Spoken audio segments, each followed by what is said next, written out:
네 믿음이 너를 구원하였으니 라는 제목으로 말씀을 나누도록 하겠습니다. 34절에 이렇게 말씀하죠. 34절입니다. 우리 같이 한번 읽어보겠습니다. 시작. 예수께서 이르시되 딸아 네 믿음이 너를 구원하였으니 평안히 가라. 네 병에서 놓여 건강할지어다. 아멘. 예, 내 믿음이 너를 구원하였으니 라는 제목으로 말씀을 나누겠습니다. 이제 2021년도도 한 달 남았어요. 다음 주일에 우리가 지난 1년 동안 베푸신 하나님의 사랑을 기억하며 추수 감사절을 지냅니다. 그리고 또 바로 한 달이 되면 성탄절이고 이제 21년도도 마무리되고 22년을 우리가 맞이합니다. 오늘 말씀을 준비하면서 지난 한 해를 한번 돌아봤어요. 그리고 신문이나 매스컴에서 가장 많이 나오는 단어가 뭘까 생각을 해봤습니다. 가장 많이 나오는 단어 중에 네이버에도 들어가서 보니까 절망, 소외 이런 단어가 많이 나왔습니다. 소망도 있고 희망도 있었지만 더 많은 내용이 절망이었어요.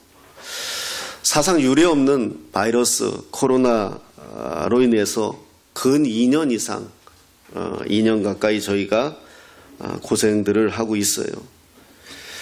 아직도 우리나라가 백신을 80% 맞았다고 하지만 확진자가 2,000명이 넘는 그런 상황이에요.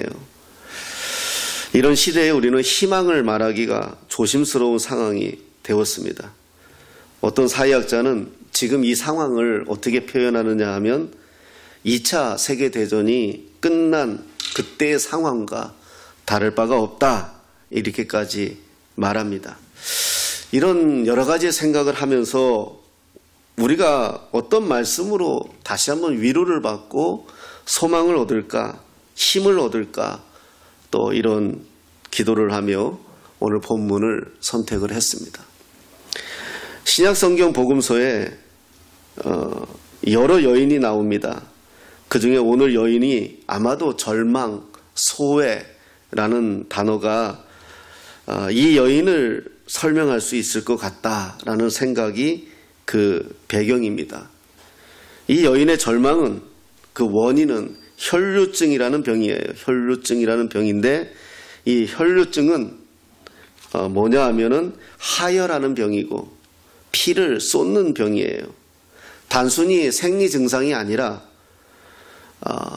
계속해서 피가 나오는 그런 이해할 수 없는 당시로서는 난치병이에요.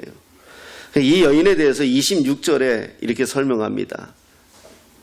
많은 의사에게 많은 괴로움을 받았고 가진 것도 다 허비하였으되 아무 효험이 없고 도리어 더 중하여졌던 차에 25절에는 12해를 12년을 혈루증으로 앓아 이렇게 성경은 말씀하고 있어요. 12년 동안 이 하혈하는 병이다. 뭐 이거는 본인이 아니면은 말할 수 없을 것 같아요. 그 10이라는 숫자는 이스라엘 사람들에게 가득 찼다라는 의미를 가지고 있어요.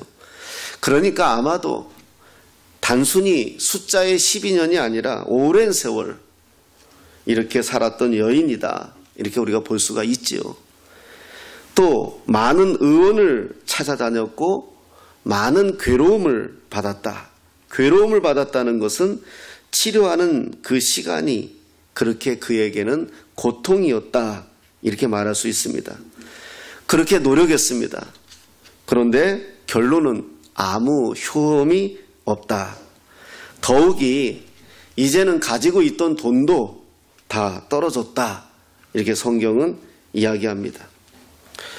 이 여인의 병인 피 흘리는 병은 지금의 상식으로 보면 안 됩니다.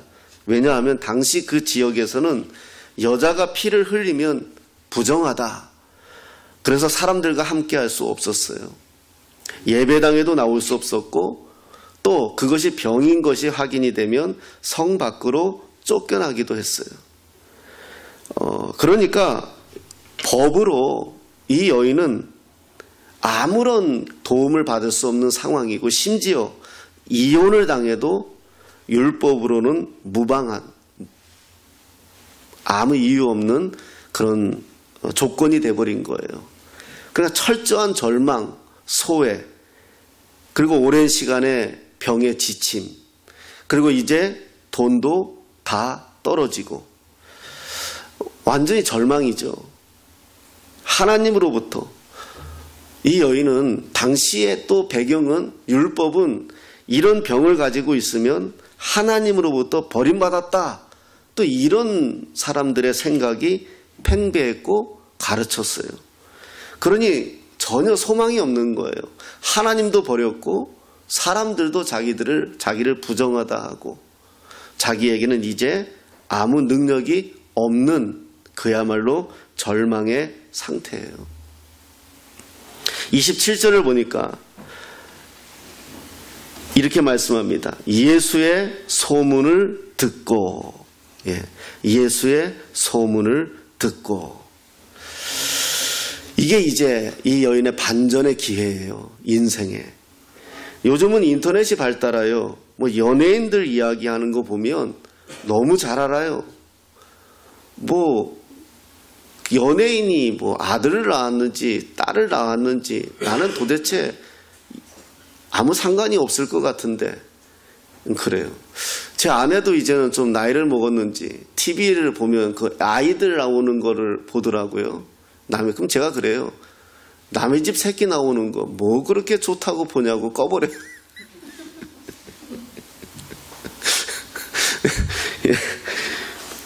뭐 요즘 그렇잖아요. 뭐 대통령 후보의 아내가 낙상해서 뭐 다쳤던지 안 다쳤던지 그 뭐가 그렇게 궁금해서 왜 넘어졌느냐 따지고, 참 그래요. 예.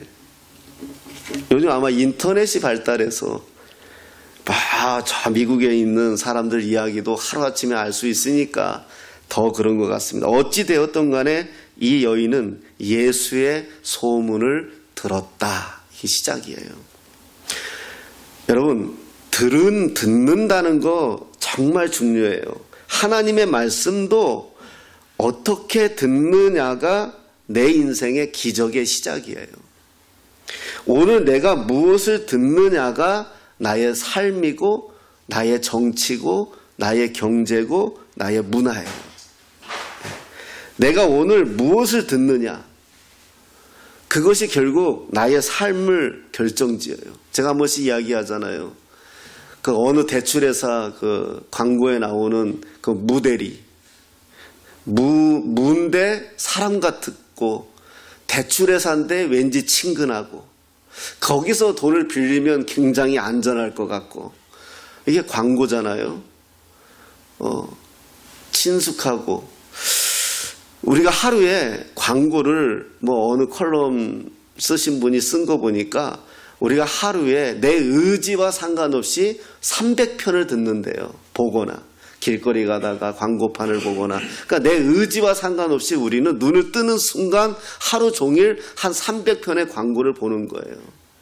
그게 내 기억 속에 남아있어요. 저도 한 번씩 설교에 인용하잖아요. 순간의 선택이 10년을 좌우합니다. 주식회사 땡땡땡. 얼마나 광고를 들었으면 이걸 우리가 알겠어요. 또 뭐가 있죠? 사회를 아름답게, 인류를 아름답게, 태평양 땡땡.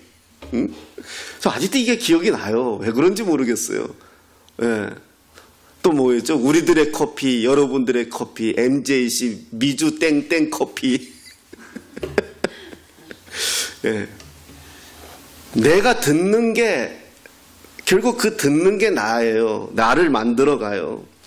어찌됐든 이 여인은 예수님의 소문을 들었어요. 여러분, 이게 중요한 게 뭐냐 하면, 듣고 그냥 넘어갔으면 끝나는 거예요. 예.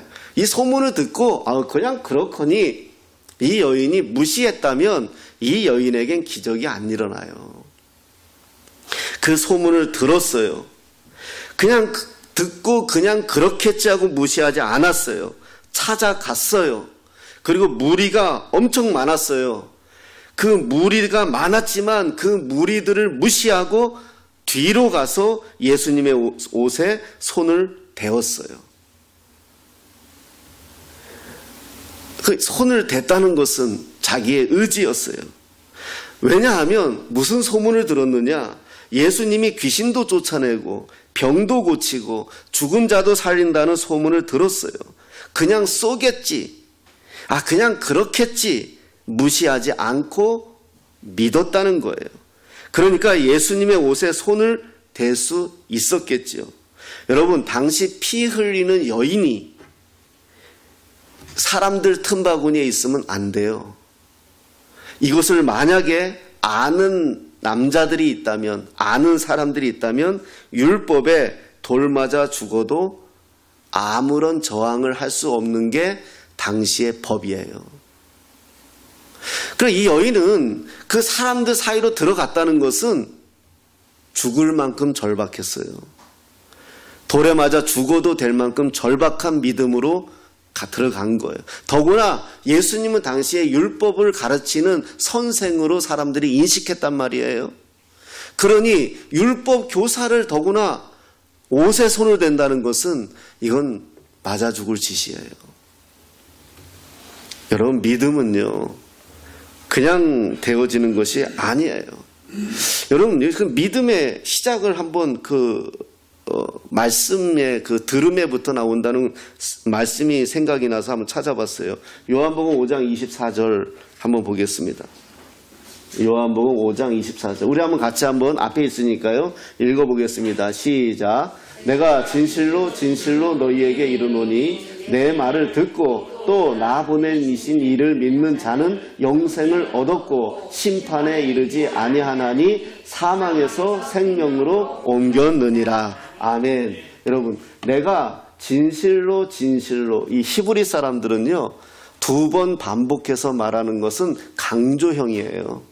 이거 정말이야. 이거 진짜야. 이 말은 너희들이 꼭 믿었으면 좋겠어. 이런 의미예요. 너희에게 이르노니 내 말을 듣고, 말 듣는 게 먼저예요. 들어야 그걸 믿을 기회가 생기죠. 내 말을 듣고 또 나 보내신 이를 믿는 자, 내 말을 믿는 자예요. 중간을 빼고 생각하면 내 말을 믿는 자는 영생을 얻는다 이거예요. 하나님의 말씀을 듣고 믿는 자는 영생을 얻는다. 이 여인도 들었어요. 예수의 소문을 듣고 믿었어요. 뭘 믿었죠? 저 예수란 사람의 옷에 손을 대면 나도 나을 수 있겠지라는 믿음이 가진 거예요. 믿음을. 그것이 이 여인의 기적의 시작이에요. 31절에 예수님이 이렇게 말씀하세요. 제자들이 여짜오되 무리가 에워싸 미는 것을 보시며 누가 내게 손을 대었느냐 물으시나이까. 30절에 예수께서 그 능력이 자기에게서 나간 줄을 곧 아시고 무리 가운데서 돌이켜 말씀하시되 누가 내 옷에 손을 대었느냐 하시니. 그래요. 누가 내 옷에. 막 사람이 많아서 밀치는 상황이에요. 수많은 사람들이 예수님 주변에 있었을 거예요. 근데 예수님이 모르셨지 않았을 것 같아요. 그 여인이 예수님의 옷에 손 대었다는 거 예수님이 난 모른다고 생각 안 해요. 아세요. 그런데 물어요. 왜 물을까요? 이제 이게 시작이에요. 이게. 아시면서 물으시는 의도가 뭘까? 그게 28절이에요. 28절에 이 여인의 믿음이 이런 믿음이에요. 28절, 이는 내가 그의 옷에만 손을 대어도 구원을 받으리라 생각함일러라. 아멘. 이 여인은 예수님의 옷에 손을 대어도 나는 구원을 받을 거야.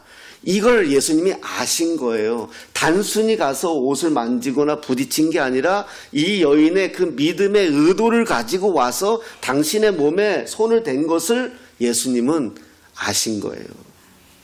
그리고 뭐라고 말씀하세요? 34절에 우리 34절 같이 한번 읽어봅시다. 시작. 예수께서 이르시되 딸아 네 믿음이 너를 구원하였으니 평안히 가라. 네 병에서 놓여 건강할지어다. 아멘. 무엇이 너를 구원했어요? 믿음이.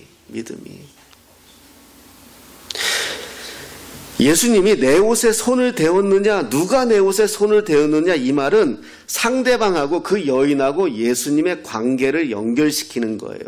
수많은 사람 중에 어떤 사람의 옷을 만진 것이 아니라 믿음을 가지고 나와 와서 당신의 몸에 손을 댄 것을 당신하고 관계를 연결시켜 주는 거예요. 그래서 묻는 거예요.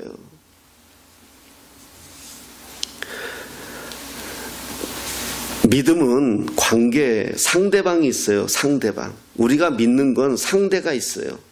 그러면 상대하고 뭘 믿는 거예요? 언약이라고 말씀드렸잖아요. 약속을 믿는 거예요. 요즘 우리 청년들이 이제 결혼을 준비해요. 여러분 결혼해서 제일 중요한 게 뭐예요? 신랑 신부 입장이에요? 신부 부모님들의 화촉 불 밝히는 거예요? 주례예요? 아니에요. 결혼해서 제일 중요한 건 서약이에요. 서약식 없는 결혼식은 사실은 그냥 의미 없는 거예요. 서약식이에요. 우리가 그랬잖아요. 난 당신이 건강하나 건강하지 않거나 병이 들거나 문제가 생기거나 망하거나 죽거나 자빠지거나 뭐하거나 나는 그래도 당신을 사랑합니다. 이 서약이에요. 이거 하기 위해서 결혼식 하는 거예요. 어제 TV 보면서 저희 아버지도 황해도 분이거든요. 6.25 때 내려오신 분이에요. 어제 TV 보는데 굉장히 감동을 받았어요. 그러니까 6.25 전쟁에서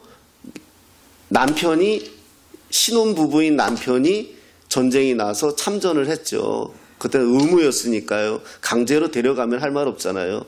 그래서 저 북한 땅에서 포로가 됐어요. 그런데 포로가 된 것을 모르고 사망 처리했어요. 이 한국에 있는 신혼 이제 몇 달 살지 않았던 뱃속에 애가 있는 이 부인은 죽었다고 믿었죠. 그러면서도 결혼하지 않고 이 아이를 장성하게 잘 키웠어요. 근데 이분은 북한 땅에서 포로로 잡힌 거예요. 그래서 북한에서 국군 포로를 강제 결혼시키거든요. 결혼도 시킨 거예요. 근데 거기서 살아있다는 것을 거기서 그분이 탈북한 거예요. 그래서 이게 알게 돼가지고 그분이 국군 포로라는 것을 알게 돼서 우리나라에서 힘을 써서 몰래 모시고 오신 거예요. 그리고 이제 만나게 한 거예요.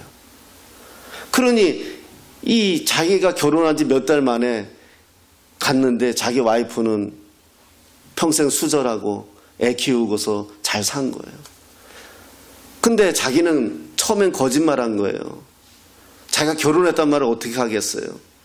자기 아내는 혼자 살았는데. 그러니까 그 말을 안 했어요. 그러다가 시간이 어느 정도 지나서 아들에게 고백을 했어요. 아들은 이미 다 컸죠. 내가 사실은 북한 땅에서 결혼을 했다. 아이들도 있다. 그래가지고 어머니가 알게 됐지만 또 어머니가 또 쿨하게 다 받아주시더라고요. 참 그런 여자 없는 것 같아요. 다 받아주시고. 그리고 이제 행복하게 두 분이서 살다가 어머니가 먼저 돌아가시고 아들이 죽었어요. 아버지가 죽었어요. 근데 난 아들이 너무 참 귀해요. 그 묘비에다가 북한의 어머니 이름, 남한의 어머니 이름, 북한의 자식 이름, 남한의 자식 이름을 다 써줬어요. 왜? 평생 아버지는 죄인인 거예요. 북한 땅에 살 때는 남한에 있는 아내를 평생 그리워하며 살았고, 남한에 있을 때는 북한에 있는 처자식이 또 그리워서 그렇게 살다가 가신 거를 아들이 알고 옆에서 보면서 한 번씩 꿈을 꾸고 아버지가 아들한테 말을 한대요. 멀리 여행 갔다 왔다고. 그래서 아들이 그랬대요. 그럼 북한에 가서 어머니도 만나고 왔냐고. 만나고 왔다고. 그런 얘기도 서슴없이 할 정도로. 어제 그 얘기를 봤어요. 참 그 결혼한 그 어머니가 저는 너무 감사했고 그랬어요.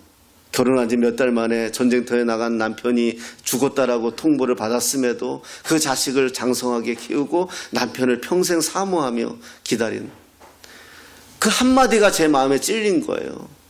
남편이 돌아온다 했어요. 남편이 돌아온다 했어요. 여러분, 이 사람들 간의 결혼도 언약인 거예요. 서약인 거예요. 내가 이걸 지키겠다는 거예요. 그 사람들 앞에서 공포하고 우리 기독교식 결혼식은 결혼 예배는 하나님 앞에 약속하는 거예요. 내게 무슨 일이 있어도 나는 이걸 지키겠습니다. 그게 서약식이에요. 우리가 예수 믿는 것도 마찬가지예요. 하나님 말씀이 결국 언약이에요. 이 약속에 기초한 거. 난 이걸 믿습니다. 무슨 일이 있어도 난 이 말씀을 지킬 겁니다. 그렇게 할 때에 하나님이 우리에게 뭐라고 말씀했어요? 너는 내 백성이 되고 너는 내 자녀가 될 것이다. 그 약속을 믿는 믿음이 그런 거예요. 믿음은 그냥 하나님 믿는 게 아니라 하나님이 말씀하신 거를 내가 믿는 거예요. 그걸 내가 함께 약속하는 거예요. 그게 우리의 믿음이라는 거예요. 그때 그 믿음은 상대가 있고 그 믿을 때에 역사가 일어나는 거죠. 29절에 이렇게 말씀합니다. 이에 그의 혈루 근원이 곧 마름에 병이 나은 줄을 몸에 깨달으니라. 아멘. 여기서 곧 마름에, 혈루 근원이 곧 마름에, 그냥 그 즉시 병이 고쳐졌다는 거잖아요. 할렐루야. 예수님이 물으셨어요. 누가 내 옷에 손을 대었느냐? 제자들은 뭐라고 대답합니까? 무리가 이렇게 애워싸는데 누가 주님의 옷에 손을 대었는지 왜 물으십니까? 당시 제자들은 예수님의 이 질문의 의도를 몰랐죠. 하지만 여인은 알았어요. 여인은 뭐라고 대답하세요? 32절 34절입니다. 함께 읽겠습니다. 시작. 예수께서 이 일 행한 여자를 보려고 들러보시니 여자가 자기에게 이루어진 일을 알고 두려워하여 떨며 와서 그 앞에 엎드려 모든 사실을 여쭈니. 아멘. 이것 때문에 예수님이 물으신 거예요. 이것 때문에. 여인이 고백하죠. 엎드려 이 모든 사실을 여짜온대. 많은 사람 앞에서 자기에게 임한 사실을 고백하죠. 이게 간증이에요. 이 여인이 무엇을 고백합니까? 나에게 이루어진 일이에요. 여러분, 이제 2021년도 한 달 남았고 추수감사절이 다가온다 했어요. 그 의미는 뭐죠? 나에게 이루어진 일을 감사하는 거예요. 나에게 이루어진 일. 첫째는 구원이잖아요.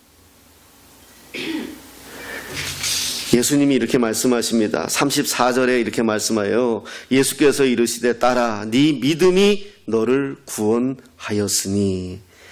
참, 이거는요, 네 믿음이 너를 구원하였으니, 이거는 최고의 칭찬이잖아요.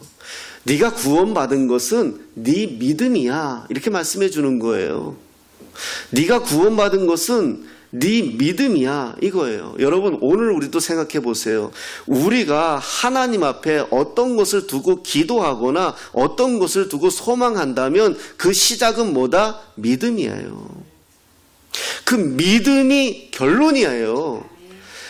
하나님은 공식을 다 만들어 놨어요. 우리에게 이미 약속을 다 해놓은 거예요. 문제는 뭐냐면 내 믿음인 거예요. 내 믿음. 내 믿음이 거기까지 안 되면 못 받는 거예요.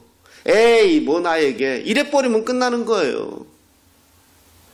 우리가 선교 가가지고 우리가 이제 많은 사역을 하면서 놀래잖아요. 선교하면은요, 진짜 우리가 목사들이 이렇게 한 번씩 선교 가면 우리가 은혜를 받고 와요. 그리고 정말 하나님의 역사를 경험. 우리나라는 감기 걸려도 안 죽잖아요. 선교 가면 감기 걸려서 죽어요. 우리는 그 물 한 잔 먹어도 안 죽잖아요. 금방 우리는 약 먹으면 되니까요. 쟤네들은 물 한 잔 잘못 먹어서 죽어요. 방법이 없어요. 거기는 진짜 하나님밖에 방법이 없어요. 그러니까 기도하잖아요. 나요. 그걸 우리가 보는 거예요. 현장에서. 그거는 거기에만 하나님이 계시고 여기에만 하나님이 계시는 게 아니라 하나님은요, 일반 계시 안에서 특별 계시를 역사하기 때문에 우리에게 이미 이런 모든 것을 우리에게는 바탕이 되어져 있기 때문에 그렇게 크게 그것이 작용 안 해요. 그러나 거기에는 없으니까요, 현장은요. 먼저 그 사람들의 믿음을 보면요, 절박해요. 여러분, 우리 교회에서도 그런 만약에 있어요? 여러분들의 믿음이, 저는요 그분들보다 더 위대하다고 믿는 사람들이지만, 중국이나 제가 동남아시아 가잖아요. 설교 끝나고 내려오면요, 줄 서요. 그 사람들 줄 서요. 매주 설교 끝나고 내려오면은요, 기도받겠다고요. 기도해달라요. 내가 살 길은 기도밖에 없으니까 기도해달라요. 그럼 기도하잖아요. 막 덜덜덜 떨고요. 뭐 그 즉시 막 주저앉고요. 막 그래요. 그거는요, 내가 뭔가 된 게 아니라 나는 그저 통로일 뿐이고요. 그 사람의 믿음인 거예요. 난 저 목사님에게 기도받으면 자기는 살겠다는 거예요. 그래서 있잖아요, 중국 가서 우리가 그 신학교 강의하거나 세미나를 하면은요, 일주일 휴가를 내서 와요. 일주일 휴가를 내서 가까운데 숙소를 자기 돈 들여서 얻어놓고요, 아침 9시부터 저녁 7시까지 공부를 해요. 성경 공부를요. 그리고 저녁에 또 통성으로 기도해요. 막 새벽까지요. 그래야 자기는 그 믿음을 지킬 수 있다는 거예요. 내 믿음을. 이 공산 치하에서, 이 상황에서 내가 믿음을 지킬 수 있는 것은 이 시간밖에, 1년 내내 이 시간을 위해서 자기는 돈을 벌었고, 이 시간을 위해서 자기는 휴가를 안 썼고, 그렇게 온 거예요. 그러니 거기에 역사가 안 일어나요? 역사가 일어나요. 성경 공부하다가도 막 울어요. 별거 아닌데도 그분은 울어요. 감동이 되는, 이미 벌써 은혜를 다 받은 거예요. 준비가 다 된 거예요. 그냥 감동을 받아요. 그냥. 그래서 거기 가서 기도 잘못 시키면 안 돼요. 그래서 기도 안 시켜요, 이제는. 기도 시키면 한 30분 기도해요. 우리가 항상 다 눈 감고 있어야 되는데. 막 자기는 너무 감동이 되는 거예요. 막. 기도하다가 찬양 부르고요. 대표 기도인데도요. 왜 그럴까요? 자기 믿음을요. 이 여인은 예수님이 그걸 말씀해, 너는 구원받은 게 네 믿음이야. 이걸 얘기하는 거예요. 네 믿음이야. 그러면서 뭐라 그래요? 정말 여기서 내 은혜 받은 말이에요. 여러분, 이 여인은 25절에 뭐라 그래요? 12회를 혈루증을 알아온 한 여자, 이름도 없어요. 이름도 없어요. 그냥 한 여자로 살았어요. 한 여자로. 우리 영화관에 가면은 그 엑스트라들이 있잖아요. 여인 1, 여인 2, 여인 3. 정말 그런 것처럼 한 여인이에요. 이걸 성경이 보여주는 거예요. 이 여인의 상황을 보여주는 거예요. 누구 엄마도 아니에요. 수가성의 여인도 아니에요. 그래도 수가성의 여인은 수가성이라고 그래도 붙여주기라도 했죠. 이 여인은 없는 거예요. 그냥 한 여인인 거예요. 한 여인. 있으나 없으나 마나한 사람이에요. 아무도 상관 안 하는 사람이에요. 저도 이런 인생을 살아봤거든요. 이 세상에 나 없어져도 누가 나를 위해서 울 사람이 없더라고요. 아무도 없는 거예요. 그 인생을 살아보지 않은 사람은 몰라요. 이 세상에 나 하나 딱 없어져도 아무도 몰라요. 가족이 있는 사람은 가족이 찾죠. 나는 가족이 없어요. 누가 찾아요? 그런 인생을 살아봤어요. 이 여인은 이름이 없었어요. 그런데 이 여인에게 예수님이 뭐라고 말씀하세요? 이 여인이 그래요. 34절에 따라. 예수께서 이르시되 따라. 따라. 그냥 신분이 확 바뀐 거잖아요. 그 즉시 신분이 바뀐 거예요. 이름 없는 한 여인에서 예수님의 딸이 된 거예요. 따라. 저는 이 말 한마디에 그냥 이 여인이 몸은 망가졌지만, 우리가 있잖아요. 살면서 몸이 망가지는 건 괜찮아요. 몸이 망가지면서 뭐가 망가져요? 마음이 망가져요. 마음이 이게 삐뚤어져요. 오랜 병을 앓은 사람들 보면요, 마음이 삐뚤어져 있어요. 그래서 사랑으로 다가가도 잘 안 받아줘요. 쟤 왜 저러지? 뭐 나한테 무슨 뺏어 먹으려고 그러나? 이래요. 그리고 똑같이 쳐다봤는데 왜 내 꼬라지 보고 무시하나? 이렇게 돼요. 이게 마음이 다친 거거든요. 이 몸도 고쳤지만 마음 다친 이것이 이 한마디에 난 다 나은 것 같아요. 따라, 이 한마디에. 예수님이 따라 하는 그 한마디에 이 온 마음이 고쳐진 것 같아요.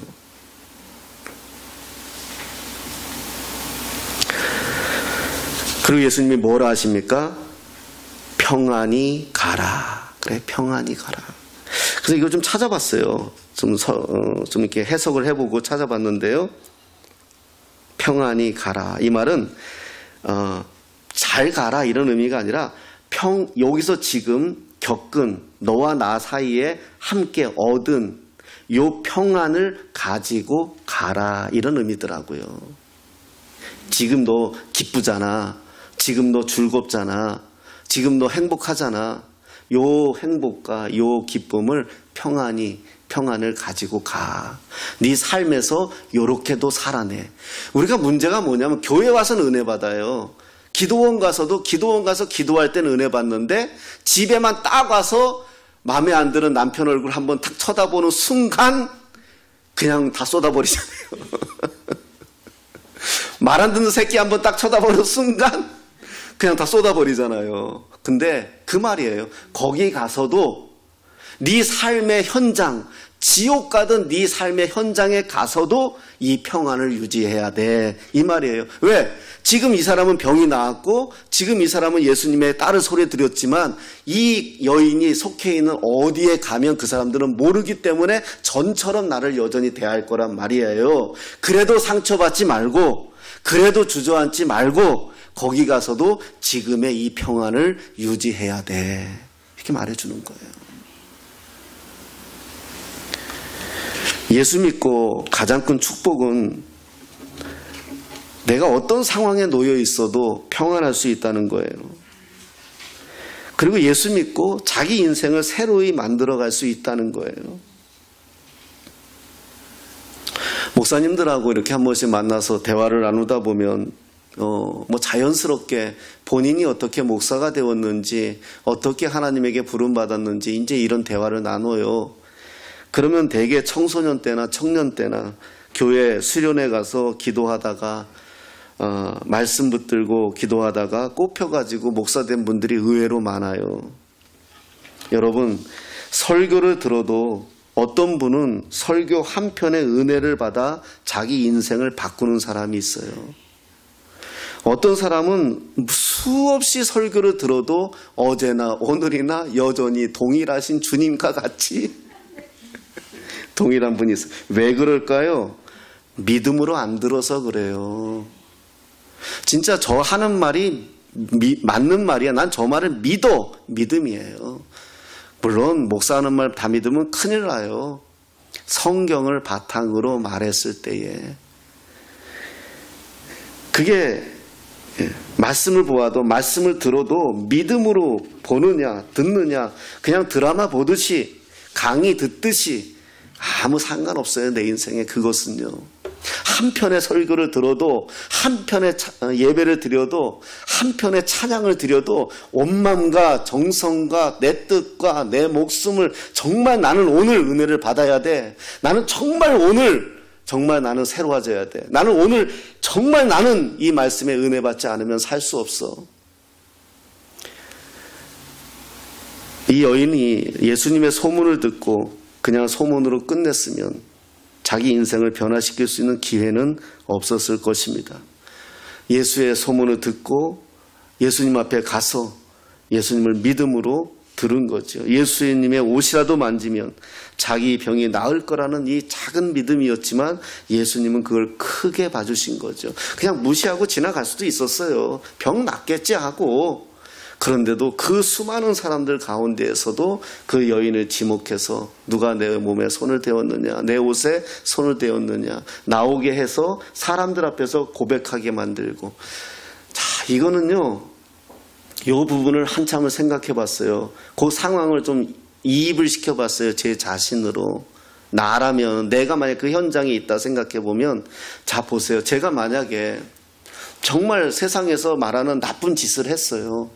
정말 세상에서 말하는 정말 돌맞아 죽을 짓을 했어요.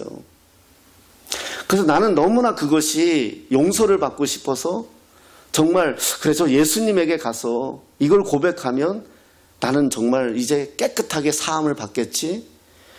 그런 마음으로 조심스럽게 몰래 가서 예수님의 옷에 손을 댔어요.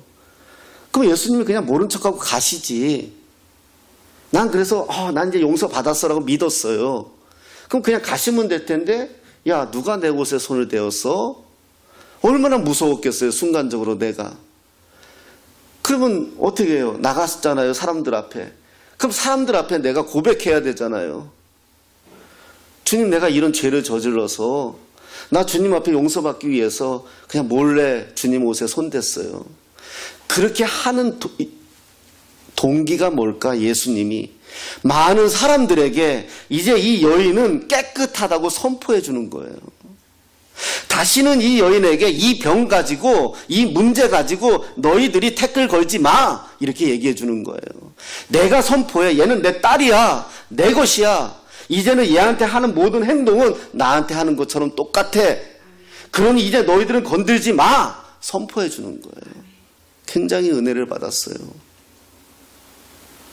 이 여인은 그 소리에 여태까지 누가 내 편을 들어주었고 누가 나를 위해서 많은 사람들 앞에서 대변해 주었어요? 없었어요. 다 손가락질하고 청 밖으로 내치고 부정하다고 말하고 더러운 여인이다 말하고 어느 누가 나에게. 근데 그 사람들 앞에서 예수님이 그 여인을 존중하면서 내 딸이라고 얘기하는 거예요. 네 믿음이 너를 구원했어. 이제는 평안한 마음으로 그 평안함을 가지고 가.